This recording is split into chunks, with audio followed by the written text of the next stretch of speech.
kepada ormasnya, kepada status badan hukum iya, dicabut. ormasnya. Tapi kepada orangnya tidak ada kelanjutan. Kepada anggota HTI-nya tidak ada kelanjutan. Assalamualaikum warahmatullahi wabarakatuh. Jumpa kembali dengan saya di saluran Sandasan. Kali ini masih tetap akan ngerasani tentang masalah Ansor Bangil yang kemarin sempat kita bahas sama salah satu pengurus PW Ansor Jawa Timur. Kali ini kebetulan Studio Sandasan menghadirkan seorang doktor di bidang hukum. Assalamualaikum Pak Doktor. Waalaikumsalam warahmatullahi wabarakatuh. Pak Doktor, siap. Kan mungkin sudah mengikuti Pak Doktor ya ya. Mengikuti tentang viralnya Ansor Bangil terhadap ex-HTI yang dianggap menghina salah satu ulama NU yang sekarang luar biasa gaduhnya di Indonesia gitu ya, berbagai macam respon. Ada yang mendukung, ada juga yang mencaci maki, bahkan menyayangkan. Tapi dalam perspektif hukum sebetulnya bagaimana itu Pak Dokter?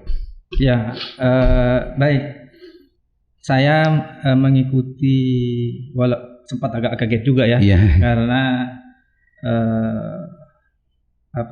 viralnya video itu dan munculnya banyak komentar. Dan tidak lepas dari situasi belakangan ini, memang masyarakat kita lagi doyan ngebully ya. Lagi musim bully-bulian gitu Pak Dokter. Lagi musim ngebully ya. Ya sebenarnya persoalan yang lebih serius sebenarnya dari persoalan yang terjadi di Bangil itu, yang lebih serius menurut saya ya budaya membuli itu. Bulinya itu ya, dari konteks masalahnya itu ya. Betul ya. Gitu Pak Dokter. Karena persoalannya sederhana bisa menjadi rumit ya, bisa menjadi panjang karena budaya ngebully. Ngebulinya itu ya, yang bikin. Oh, mohon maaf pengunjung netizen di Sandasan. Beliau ini adalah doktor di Universitas Trunojoyo dan insya Allah calon guru besar di di UTM Bangkalan. Silakan Pak Dokter. Ya walaupun nanti sudah guru besar, orangnya tetap kecil. Iya. Baik. Gimana Pak Dokter? Iya, jadi menurut saya sebenarnya fenomena yang lebih penting untuk untuk kita selesaikan, untuk kita soroti itu bukan case-nya ya, bukan tindakan Ansor yang melakukan tabayun begitu menurut versi Ansor ke tokoh dari ormas tertentu yang dalam hal ini HTI. Kalau saya belum berani mengatakan X ya untuk ya? HTI. Ya, karena yang dibubarkan itu, yang dicabut itu hanya status hukumnya. Badan hukumnya? Iya, hanya status hukumnya, status badan hukumnya itu yang dicabut. Tapi HTI-nya belum bubar meskipun. HTI sebagai ormas sepanjang anggotanya masih ada, ya masih ormas itu. Oh gitu. Ormas yang tidak punya status badan hukum. Ini bedanya kalau orang ahli hukum kan begini. Karena perspektif publik HTI itu sudah dibubarkan, tidak boleh berkegiatan dan segala macamnya, beraktivitas di Indonesia kan begitu Pak Dokter, perspektif publik. Tapi perspektif hukum justru badan hukumnya yang dicabut. Tapi sebagai ormas sepanjang anggota dan pengurusnya masih ada, ya dia masih sebagai ormas. Eksis berarti. Masih eksis sebagai ormas. Oh gitu. Lanjutkan Pak Dokter. Sepanjang pengurus dan anggotanya itu ini menarik lagi. Ya, makanya tindakan atau sikap dari teman-teman Ansor ya, Ansor Bangil terhadap tokoh HTI menurut saya biasa sebenarnya. Biasa saja. Biasa. Tidak ada yang dan nggak ada yang terlalu serius kecuali yang akhirnya menjadi serius ya sikap ngebulinya itu ya. Bully dilawan dengan bully dan itu hanya membuat kemudian masyarakat kita terbelah. Ya kan, antara yang pro dengan sikap teman-teman atau sahabat-sahabat Ansor dengan yang kontra gitu. Nah, itu menurut saya yang akhirnya menjadi serius itu. Dan kalau saya lebih konsen bagaimana kita bersama-sama, ayolah kita hentikan sikap bully-ngebully. Keterbelahan itu ya. Betul, maksudnya. Kita sikapi secara bijak, secara arif. Karena menurut saya yang dilakukan oleh sahabat-sahabat Ansor nggak ada yang salah. Dari sisi hukum ya. Dari sisi hukum. Dan itu bukan konteks tindakan main hakim sendiri. Kalau main hakim sendiri pasti kan teman-teman sahabat-sahabat Ansor sudah melakukan tindakan hukum. Ini kan nggak ada tindakan hukum apa yang dilakukan. Ya yang disayangkan itu justru karena bentak-bentaknya itu justru berondong ke Tabayun kok justru membawa pasukan 100 sampai 150 banser. Nah itu yang justru bikin Tabayun kok sampai segitunya gitu, Pak Dokter. Ya, memang yang harus juga menjadi koreksi ya. Menjadi evaluasi dari sahabat-sahabat Ansor itu pengerahan massa itu sebisa mungkin hindari dulu. Dikurangi gitu ya. Sebisa mungkin hindari dulu sehingga yang namanya tabayun itu kan proses dialogis untuk mengetahui apa yang melatari tindakan. Kan pemicunya sebenarnya dugaan salah satu ustadz atau santri Habib Lutfi kalau nggak salah yang dihina gitu. Oleh salah satu ustadz atau santri yang diduga bagian dari ormas HTI itu ke salah satu tokoh besar Nahdlatul Ulama ya, dan bahkan beliau juga adalah mursyid salah satu thariqah Mu'tabarah di Indonesia. Kan pemicunya itu sebenarnya. Awalnya. Ya, nah cuma mungkin karena sikap itu menimbulkan banyak kekecewaan ya, khususnya dari sahabat-sahabat Ansor ya, sehingga mereka ingin melakukan klarifikasi, ingin melakukan tabayun. Nah, cuma memang cara yang perlu dikoreksi itu semestinya jangan langsung banyak massa yang dibawa. Mestinya gitu ya. Biar terjadi proses biar tidak terlalu dianggap lebay gitu ya. Karena kalau sudah massa banyak, ya siapapun itu saya kira akan terpancing psikologinya untuk melakukan seperti yang dilakukan oleh sahabat Ansor Bangil. Ya. Tapi menurut saya luar biasa itu sahabat Ansor Bangil dalam situasi seperti itu, posisi mereka di atas angin, jumlah massa lebih banyak, tapi tidak ada tindakan anarkis kan? Iya. Kecuali dalam bentuk bentakan-bentakan dan tuding-tudingan. Dan itu dalam konteks psikologi massa wajar itu. Wajar ya psikologi massa. Dalam konteks psikologi massa. Apalagi kemudian yang diajak berdiskusi mengelak begitu. Iya. Maka secara menurut saya siapapun itu akan muncul itu. Jadi artinya Pak Dokter melihatnya ketua Ansor Bangil itu sistem pengendalian dirinya kuat gitu ya. Sudah bagus. Ya. Tapi kalau yang tidak mampu mengendalikan diri, saya yakin sudah terjadi tindakan anarkis itu. Oh iya. Gini makanya kalau masih bentak-bentak seperti itu, walaupun memang perlu ada koreksi gitu ya, ada evaluasi. Tapi dalam konteks psikologi massa itu udah sangat bagus. Sudah bagus ya. Sudah wajar karena tidak sampai menimbulkan tindakan anarkisme. Tapi bentak-bentaknya itu justru yang banyak dijadikan bahan bulian kalau istrinya Pak Dokter tadi, bahan bulian karena dianggap di adat ketimuran ini kurang sopan dan kurang beradab dan segala macamnya. Di sisi lain Pak Dokter tapi begini, saya yakin yang ngebully sikap bentak-bentak, kalau dia di posisi seperti itu, saya yakin juga akan melakukan hal yang sama gitu. Bahkan bisa jadi lebih parah itu.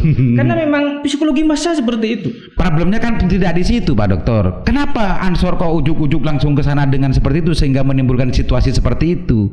Jadi problemnya yang di sini sebetulnya yang juga menjadi masalah yang dibully kan gitu. Nah, gini Pak Dokter. Itu sebetulnya dalam perspektif hukum apa yang dilakukan oleh Ansor Bangil ini sebetulnya masuk dalam unsur-unsur apa? Bisa nggak itu dianggap sebuah pidana atau enggak Pak Dokter? Bentak-bentakan begitu Pak Dokter.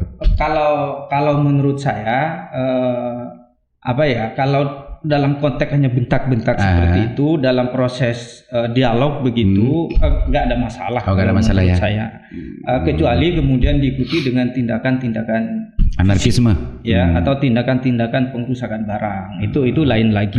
Atau ancaman-ancaman ancaman-ancaman yang mengancam keselamatan. Nah, itu beda lagi. Oh, itu beda lagi. Itu bisa masuk dalam sejauh yang Pak Dokter lihat dalam video itu ada nggak itu unsur-unsur? Kalau menurut saya unsur kesana tidak ada. Belum ada. Tapi ya? Bagi misalnya ya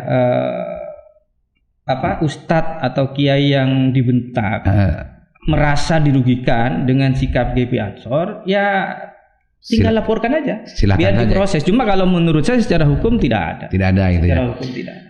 Enggak, Pak Dokter, sebetulnya urusan HTI dan segala macamnya, Pak Dokter kan tadi sudah mengatakan bahwa itu sudah dicabut badan hukumnya dan eksistensinya sebetulnya masih ada. Nah, konteks ini menurut hukum ketatanegaraan, apakah itu dianggap bela negara apa yang dilakukan oleh Ansor ini sebetulnya? Karena ini kan sebetulnya keinginannya menurut yang saya tangkap adalah bagaimana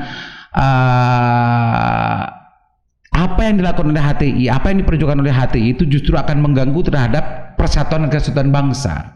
Betul. Itu bagaimana menurut jenengan, Pak Dokter? Ya, betul. Dari awal munculnya gerakan Hizbut Tahrir Indonesia, saya pun juga sudah menduga bahwa pada akhirnya ini akan terjadi pembelahan, khususnya di internal umat Islam.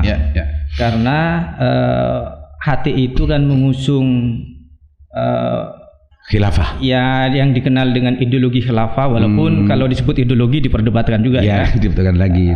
Karena mengusung konsep khilafah yang sistem gitu ya. Ya, konsep.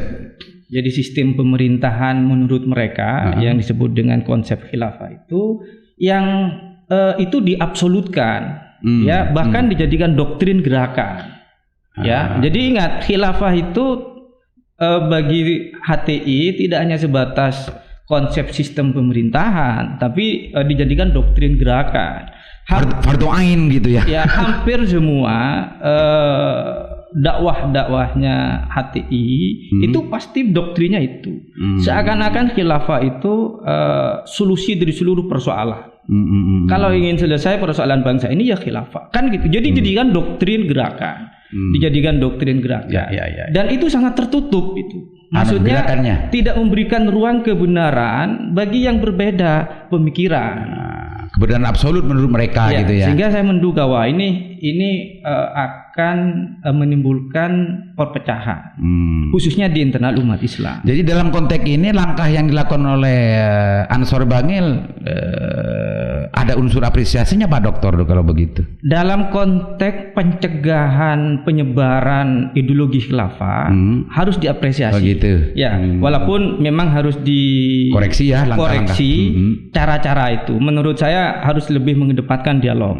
Dan saya kira tabayun itu udah bagus dilakukan, cuma karena membawa massa banyak, yang itu akhirnya memunculkan psikologi massa ya seperti itu gitu, akhirnya terjadi bentak-bentak. Sebagian besar yang menyayangkan tentang masalah langkah Ansor itu sebetulnya sudah ada aparat. Ya. Ansor nggak perlu lagi untuk seperti itu, laporkan saja ke aparat. Kalau memang ada yang dianggap menyalahi dan potensi-potensi perpecahan itu, Ansor nggak usah turun gitu loh. Aparat di Indonesia masih ada untuk melakukan apa yang ingin dilakukan oleh. Nah ini gimana menurut Pak Dokter gitu? Makanya kalau saya tidak mengkategorikan gerakan sahabat Ansor Bangil itu sebagai tindakan yang izin rating ya, atau main hakim sendiri. Kenapa? Karena memang tidak ada tindakan vonis hukum yang dilakukan oleh teman-teman atau oleh sahabat Ansor Bangil, nggak ada. Misalnya kemudian menyegel, nggak ada, atau kemudian menyita barang, tidak ada, atau kemudian melakukan tindakan kekerasan, tidak ada. Gitu. Jadi bukan suatu tindakan yang dapat dikategorikan izin rating itu. Karena kalau main hakim sendiri nggak boleh. Kekerasan secara fisik iya Pak Dokter, tapi kekerasan secara psikis luar biasa. Ya itu yang saya bilang tadi. Gitu. Karena masanya banyak, ya gitu. Masanya banyak dan posisinya di atas angin begitu. Maka apalagi kemudian muncul penyangkalan dari orang yang diduga melakukan tindakan penghinaan, maka akan muncul, saya kira siapapun gitu itu psikologi massa itu.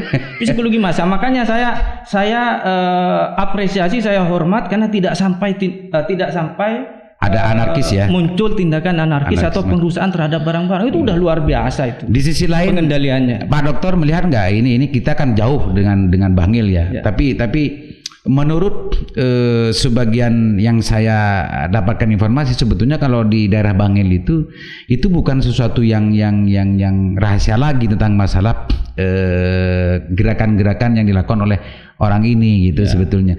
Apakah aparat menurut Pak Dokter di sana itu tidak bisa mengendus itu? Kenapa kok sampai sahabat-sahabat Ansor Bangil melakukan tindakan macam itu ya? Nah, ini yang penting ingin saya sampaikan gitu. Ya, jadi HTI ini dianggap selesai termasuk oleh aparat kita pada saat sudah dibubarkan status hukumnya. Gitu. Padahal tidak itu. Padahal tidak. Jadi ingat dalam Undang-Undang 16 2017 yang mengesahkan Perpu nomor 2 2017 ya tentang ormasan.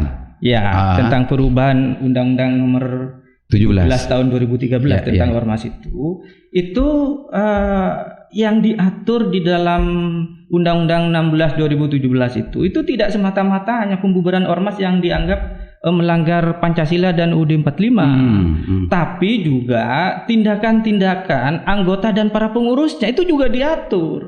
Mestinya sampai ke situ ya. Nah itu, jadi dalam Undang-Undang 16 2017 ya, Perpu 2 2017 itu kan ada 2 sanksi yang dapat dikenakan kepada ormas ya yang dianggap yang melakukan larangan-larangan yang dianggap melakukan larangan-larangan yang diatur dalam Perpu 2 2017 itu. Ada sanksi administratif, ada sanksi pidana. Nah, sanksi administratif itu dikenakan kepada ormasnya, badan. Sanksi pidananya dikenakan kepada orangnya, pengurus dan anggotanya. Nah, ini kan cuma berhenti di sanksi administratif. Dalam konteks HTI negara hanya memberikan sanksi administratif kepada orangnya belum. Kepada ormasnya, kepada status badan hukumnya. Dicabut. Tapi kepada orangnya tidak ada kelanjutan. Kepada anggota HTI-nya tidak ada kelanjutan. Nah, itu mestinya gimana Pak Dokter? Seharusnya agar masyarakat sebetulnya seperti Ansor dan yang lain tidak melakukan tindakan yang begitu. Nah, makanya dengan kejadian di Bangil, di Pasuruan ini, nah ini harus menjadi evaluasi aparat penegak hukum agar tidak terjadi lagi ya aksi massa itu di daerah-daerah lain yang mungkin akan lebih membahayakan kalau itu terjadi. Ya aparat penegak hukum harus harus aktif untuk memonitor ya, untuk mengawasi para pengurus dan para anggota HTI. Gerakan-gerakan oleh HTI ini ya, karena yang negara sudah memutuskan bahwa HTI itu bukan HTI-nya sebenarnya yang dilarang. Anggotanya. Tapi bukan anggotanya juga, tapi HTI itu telah diputuskan oleh negara melalui kebijakan presiden dianggap melakukan kegiatan-kegiatan yang dilarang. Baik yang ada di pasal 59 Undang-Undang 17 Perpu 2 2017 maupun yang ada di pasal 21 dan pasal lain di atasnya.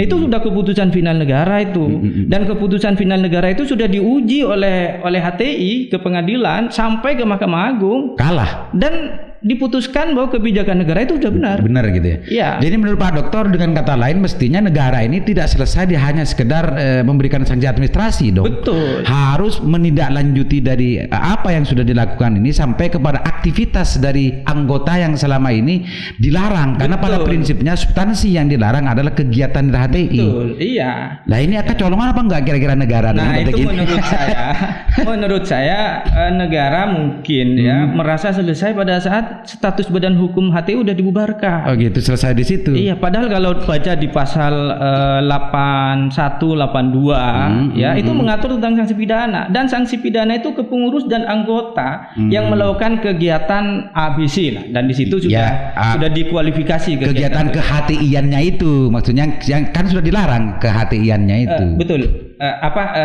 Istilahnya bukan kegiatan ke-HTI-an ya, tapi kegiatan-kegiatan yang dilarang oleh Perpu 2 2017 itu.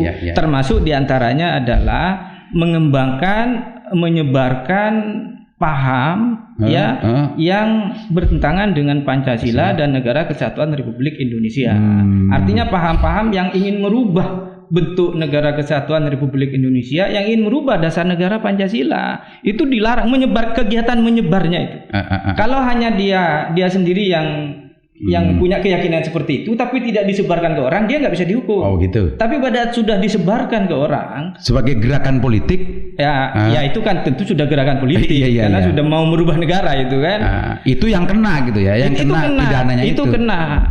Terus konteks yang lain, negara ini melarang kan tidak hanya urusan HTI, komunis kan juga dilarang. Iya. Mestinya seperti itu juga di komunis. Perpu 2 2017 walaupun memang latar belakangnya konteksnya pada saat itu ramenya isu HTI ya. Tapi Perpu 2 2017 yang udah disahkan jadi Undang-Undang 16 2017 itu tidak hanya tentang HTI tapi berlaku kepada seluruh ormas. Jadi itu mengikat kepada seluruh ormas yang melakukan kegiatan-kegiatan yang dilarang. Maka ormasnya itu bisa dicabut status badan hukumnya, pengurus dan anggotanya yang melakukan kegiatan yang dilarang itu bisa kena pidana. Gitu. Nggak, maksudnya gini Pak Dokter, karena memang yang ketika saya melihat bagaimana gerakan pembulian dari masing-masing pihak keterbelahan ini justru memang banyak yang justru mengalihkan kepada urusan komunis yang sama-sama dilarang gitu. Kenapa Ansor kok diem kan gitu? Apa salah satu konten dari bulian itu? Nah, menurut Pak Dokter sebetulnya pelarangan terhadap komunisme itu bagaimana pelaksanaannya menurut Pak Dokter mestinya? Kalau bukan komunismenya sebagai sebuah paham, tapi PKI-nya ya. PKI. Kalau PKI-nya itu jelas dilarang. Komunisme dan Marxisme. Kenapa? Yang dilarang itu bukan, maksudnya saya ini kan berbicara konteks badan hukum dari suatu organisasi. Kalau PKI-nya jadi dilarang. Jadi PKI sebagai organisasi politik dia dilarang. Tapi kalau HTI itu bukan HTI-nya sebagai ormas yang dilarang, tapi kegiatannya yang dilarang. Oh begitu. Itu bedanya. Beda. Jadi coba ulangi Pak Dokter, apa itu? Kalau PKI-nya sebagai organisasi politik itu dilarang. Ya, tapi kalau HTI itu bukan HTI-nya yang dilarang, tapi kegiatannya. HTI-nya. Kegiatan-kegiatan yang dilakukan oleh pengurus dan anggota HTI. Makanya semestinya tindakan hukumnya itu bukan hanya pencabutan status badan hukum secara administrasi, tapi tindakan yang lebih lanjut. Kegiatan-kegiatan HTI itu nggak mungkin ada kalau nggak ada pengurus dan anggota kan begitu. Iya. Makanya di Perpu 2 2017 tidak hanya mengatur tentang ormasnya, tapi mengatur kegiatan yang dilakukan oleh pengurus dan anggota itu juga dapat dikenakan pidana. Nah ini yang negara alpa ini melanjutkan ke ini. Walaupun saya secara pribadi tidak begitu langsung mendorong pidananya, ya kan? Tapi ya karena ini menyangkut keyakinan, ajak dialog itu. Ajak dialog. Ya? Makanya ini kalau pengurus dan para anggota HTI terus dipinggirkan, terus dikucilkan, tidak diajak berdialog, maka dia selamanya informasinya hanya satu arah. Hanya satu arah. Makanya perlu diajak di forum-forum NU, di forum-forum Muhammadiyah, di forum-forum yang bersifat umum, biar ada informasi pembanding itu. Di forum-forum ideologi Pancasila, apa itu namanya? PPIB. 4 pilar kebangsaan. Lalu diajak juga itu. Biar ada perspektif yang berbeda. Karena saya menduga mengapa mereka militan, kan hanya satu perspektif. Satu arah. Jadi semakin dalam keimanannya gitu ya. Juga kalau mereka ditekan begitu, tambah yakin itu. Tambah yakin. Oh, itu adalah bagian dari godaan. Oke Pak Dokter, yang terakhir dari kasus ini sebetulnya baik kepada negara, baik kepada bangsa, baik kepada netizen atau baik kepada kelompok-kelompok yang lain, apa mestinya harus dilakukan secara hukum agar ini tidak kembali lagi menjadi potensi untuk terjadi lagi di berbagai tempat. Arahan dan saran Pak Dokter kepada semua pihak ini. Silakan Pak Dokter. Pertama sebelum ke perspektif hukumnya yang mungkin harus kita evaluasi bersama kepada diri kita masing-masing ini, sengaja maupun tidak sengaja, jadi hentikan sikap bully-ngebully. Bully-bulian. Jadi lebih baik kalau tidak akar masalahnya di sini. Akar masalahnya di situ. Jadi kita ini beberapa tahun terakhir terbelah pada dua kutub ya. Yang kalau menggunakan istilah di Pilpres kemarin itu cebong, satu kutub cebong, satu kutub kampret. Jadi orang yang tidak mendukung kebijakan pemerintah dikelompokkan kampret. Orang yang mendukung dikelompokkan cebong. Jadi kita yang tidak kenal dan cebong dan kampret itu akhirnya jadi susah juga begitu. Seolah-olah harus ikut terbelah kan gitu. Mau berstatement susah, mau mendukung kebijakan presiden karena kebijakannya memang baik, nanti dikatakan cebong oleh orang kampret, oleh pihak kampret. Tapi mau mengkritisi karena kebijakan salah, nanti dibilang kampret oleh cebong begitu kan. Ya, jadi kita hentikan itu karena menurut saya itu tidak sehat dan dalam pembentukan mental budaya bangsa akhirnya tidak menyatukan, tapi malah membelah. Nah, yang selanjutnya agar tidak terjadi lagi hal-hal yang mungkin dikategorikan sebagai rame-rame aksi massa begitu. Ya, setiap ada kegiatan-kegiatan yang melanggar hukum, melanggar undang-undang, ya kita harapkan aparat penegak hukum itu proaktif. Lebih tegas dan tegas gitu ya. Dan perlu diketahui delik pidana dalam Perpu 2 2017 yang sudah disahkan menjadi Undang-Undang 16 2017 itu bukan pidana aduan, bukan delik aduan. Oh, bukan delik aduan. Ya, tapi delik delik absolut ya. Artinya tanpa ada laporan sebenarnya aparat penegak hukum itu bisa untuk memproses. Makanya yang tadi saya katakan di awal sebenarnya Perpu 2 2017 itu politik hukumnya tidak hanya membubarkan ormas yang dianggap mau merongrong Pancasila dan NKRI, tapi juga punya politik hukum untuk menghentikan tindakan-tindakan pengurus atau anggota yang melakukan kegiatan-kegiatan yang dilarang, yang dianggap mengancam NKRI dan Pancasila itu. Nah, itu yang aparat penegak hukum kita agak alpa itu. Makanya kita harus dorong ini. Kita harus dorong dan kita apresiasi Banser yang sudah melaporkan itu, walaupun misalnya teman-teman HTI juga melaporkan, kita apresiasi. Berarti mereka juga sudah mengakui hukum nasional kan. Iya. Oke, Pak Rektor, terima kasih banyak pencerahannya. Mudah-mudahan ini juga bisa memberikan pencerahan kepada semua netizen yang menjangkau Sandasan Channel. Dari saya mohon maaf barangkali ada sebagian cebong atau kampret yang merasa teriris mungkin ya, atau gimana karena Sandasan ini hadir untuk tidak menjadi bagian dari semuanya, tapi ini ingin menjadi bagian dari penyatuan kehidupan berbangsa dan bernegara. Amin. Dari saya, assalamualaikum warahmatullahi wabarakatuh. Assalamualaikum warahmatullahi wabarakatuh.